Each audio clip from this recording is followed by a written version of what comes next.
Vitajte na Strednej odbornej škole gastronomia a služieb na sídlisku Duklianskych hrdinov 3 v Prešove. U nás, keďže sme gastroškola, tak to išlo úplne plynulo, pretože začínali sme programom potraviny a budeme sa snažiť o minimalizovanie či už toho jedlého odpadu alebo akéhokoľvek odpadu. Prišli sme na takú myšlienku spolu Zelená škola so školským parlamentom, že čo s tými fľaškami. Tak sme si našli takú krabicu v eco-office a tie fľašky sme tam začali odkladať. Myslím, že každý jeden doma triedi, keď vypijete fľašu vody, tak tú fľašu potom odnesiete do toho obchodu. No a my sme sa rozhodli, že my v podstate budeme zálohovať u nás.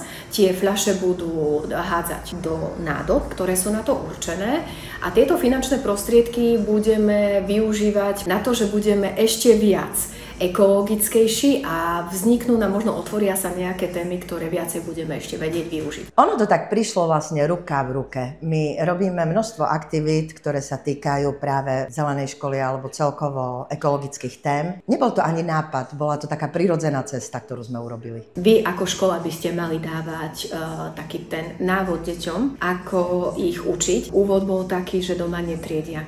Teraz už majú koše aj doma kúpené a triedia odpad. Vitajte v našom krásnom zrekonštruovanom bufete. Naši žiaci pripravujú tu krásne čerstvé bagety, raňajky, desiaty. Máme rožky, chlebičky, koláčiky, nech sa páči, ktoré sú napečené, pripravené v našej pekárni, v našej cukrárni a v našej reštaurácii. Ako máme my učitelia, máme zborovňu. Oni majú ten eco-office. My napríklad máme vyvýšené záhony a tie vyvýšené záhony pestujeme tam rôzne čaje, rôzne tieto rastlinky, ktoré vlastne využívajú sa potom v gastronomii.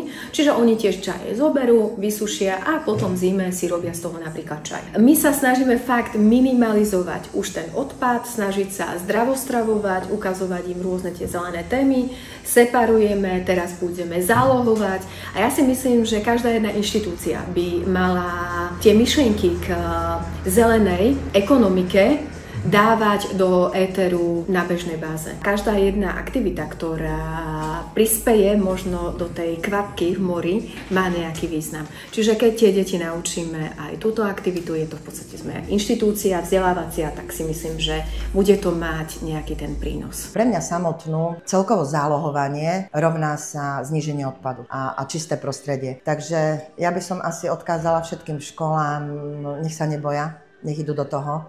A nech si uvedomia, že vlastne musia robiť úplne maličké krôčiky a tie potom nadobudnú ten veľký krok a ten cieľ, ktorý si stanovia.